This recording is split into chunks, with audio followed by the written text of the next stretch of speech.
Raghav Chadha. Sir, अपने 115 दिन के सस्पेंशन समाप्त होने पर पहली बार इस सदन में बोलने जा रहा हूं और इस नए संसद भवन में पहली बार बोलने जा रहा हूं, तो आपका संरक्षण चाहूंगा सर। 5 मिनट समय आपका। आप इसे मेडन स्पीच भी मानकर मुझे अधिक समय दे सकते हैं अगर चाहें तो। सर, मैं आम आदमी पार्टी की ओर से द पोस्ट ऑफिस बिल 2023 को अपोज करने के लिए खड़ा हुआ हूं, इसका विरोध करने के लिए खड़ा हूं। सर, ये कानून को अगर बारीकी से पढ़ा जाए तो इसमें दो बड़े खतरनाक प्रावधान हैं, सेक्शन 9 और सेक्शन 10। ये ऐसे खतरनाक प्रावधान हैं जो भारतीय डाक सेवा को, इंडियन पोस्टल सर्विस को इतनी शक्तियां दे देंगे कि वे किसी भी शिपमेंट को, कंसाइनमेंट को, पोस्ट को, चिट्ठी को खोलकर उसे सीज कर सकते हैं, उसे पढ़ सकते हैं, उसे इंटरसेप्ट कर सकते हैं और उसके सब्सिक्वेंटली जो एक्शन उस पर लेना चाहते हैं वो ले सकते हैं। और इसके कोई रूल्स, कोई प्रोसीजर, कोई दायरा, कोई क्राइटेरिया बिल्कुल भी इस पूरे कानून में नहीं लिखा गया है। मैं पहले सेक्शन 9 पढ़ के सुनाना चाहूंगा, फिर विस्तार से अपनी बात रखूंगा। सेक्शन 9 कहता है, the central government may by notification empower any officer to cause any item in course of transmission by the post office to be intercepted, opened or detained in the interest of 1. security of state, 2. friendly relations with foreign states, 3. public order, 4. emergency, and 5. upon the occurrence of any contravention of any provisions of this act or any other law for the time being in force। यानी कि इन 5 scenarios में पूरी शक्ति है Indian postal office को कि वो किसी के भी डाक को या कंसाइनमेंट शिपमेंट को इंटरसेप्ट कर सकती है, डिटेन कर सकती है, खोल सकती है। इसमें 7 बड़ी समस्याएं हैं जो मैं आपके सामने रखना चाहूंगा।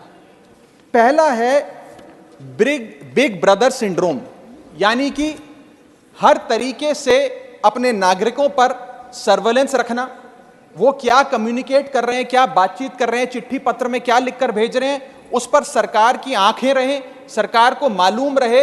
ये एक बिग ब्रदर सिंड्रोम है जिससे ये बिल पूरी तरीके से पीड़ित नजर आता है सर। दूसरा सबसे बड़ा इसमें जो समस्या निकल कर आती है वो ये है कि ये बिल प्रोसीजर स्पेसिफाई करने में फेल हो जाता है कि वो कौन से ऐसे प्रोसीजर है जिसके तहत आप किसी डाक को इंटरसेप्ट कर सकते हैं, खोल सकते हैं या डिटेन कर सकते हैं। ये एक आर्बिटरी शक्ति नहीं हो सकती है, ये शक्ति निर्धारित होनी चाहिए कि ऐसे कौन से इमरजेंसी या फ्रेंडली स्टेट्स को आप फायदे पहुंचाने चाहते हैं जिसके चलते, या खास तौर पे किसी भी प्रावधान, किसी भी कानून का कोई वायलेट होता है तो वो आपको शक्तियां दे देता है कि आप किसी की भी डाक रोक लें। ये इसमें दूसरी बड़ी खामी है सर। तीसरी बड़ी खामी है कि जिन ग्राउंड्स को स्पेसिफाई किया गया है कि किन ग्राउंड्स के तहत आप किसी के भी डाक को या शिपमेंट को खोल सकते हैं, कॉन्फिस्केट कर सकते हैं, इंटरसेप्ट कर सकते हैं, वो ग्राउंड्स बहुत वेग हैं। वो किसी भी शिपमेंट को रोकने के लिए या किसी भी कंसाइनमेंट या चिट्ठी या डाक को रोकने के लिए कोई भी कानून पकड़कर या कोई भी मनगढ़ंत कहानी बनाकर आप उसे रोक सकते हैं। इतने वेग ग्राउंड्स ये कानून भारतीय डाक सेवा को देने जा रहा है। चौथा और सबसे बड़ा खतरा जो इस बिल से है कि जो अफसर इसको इंटरसेप्ट करेगा या कॉन्फिस्केट करेगा, अगर वो अफसर गलत पाया जाता है तो उसके खिलाफ कोई एक्शन नहीं लिया जाएगा, उसे पूरी आजादी है। 5वां आर्टिकल 19 और आर्टिकल 21 का वायलेशन है सर। इसके साथ एक और मैं खतरनाक चीज बताना चाहूंगा कि ये राइट टू प्रिवेसी जो है, ये राइट टू प्रिवेसी का वायलेशन है। और राइट टू प्रिवेसी का एक हाल ही में वायलेशन मेरे साथ और इस सदन के कई सदस्यों के साथ हुआ, जब हमें अपने स्मार्टफोन पर, एप्पल के स्मार्टफोन पर एक नोटिफिकेशन आया, जिस नोटिफिकेशन में सर ये लिखा गया कि स्टेट स्पॉन्सर्ड अटैकर्स ने आपके फोन को इन्फेक्ट कर दिया है और इसके जरिए वे आपके कैमरा, आपके माइक, फोन का जो माइक होता है और फोन के अंदर जितने भी डॉक्यूमेंट्स, पासवर्ड्स, कॉन्टैक्ट्स हैं, वो सारे स्टेट स्पॉन्सर्ड हैकर जो है उसके निगरानी में आ जाते हैं, उसकी पोजीशन में आ जाते हैं।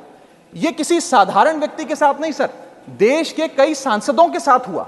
और दिलचस्पी की बात यह है, और खतरनाक बात मैं कहूं वो ये है कि ये सिर्फ विपक्ष के सांसदों के साथ हुआ, ऐसा जानकारी आई, और इसमें एक शायद सत्ताधारी पक्ष के भी सांसद थे।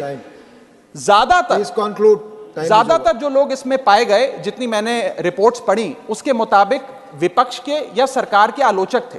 ये एक बड़ा खतरनाक हमला फोन्स पर हुआ। मैं चाहूंगा कि भारत सरकार इसमें जांच करे, आपके अध्यक्षता में सर वो जांच हो सके तो एक ज्वाइंट पार्लियामेंट्री कमेटी का गठन हो कि किस प्रकार से ये स्टेट स्पॉन्सर्ड अटैकर्स पेगासस नाम के और अन्य प्रकार के सॉफ्टवेयर का इस्तेमाल कर जो लोग आप कह सकते हैं आलोचक हो सरकार के या विपक्ष के नेताओं, उनके फोन को इन्फेक्ट कर रहे हैं। इस बिल का मैं विरोध करता हूं और चाहूंगा कि ये जो एप्पल का नोटिफिकेशन यहां बैठे कई सांसदों, विपक्ष के सांसदों के फोन पर आया, उसके बारे में सरकार कुछ अपनी बात भी रखे और इस पर जांच भी बिठाए। Thank you.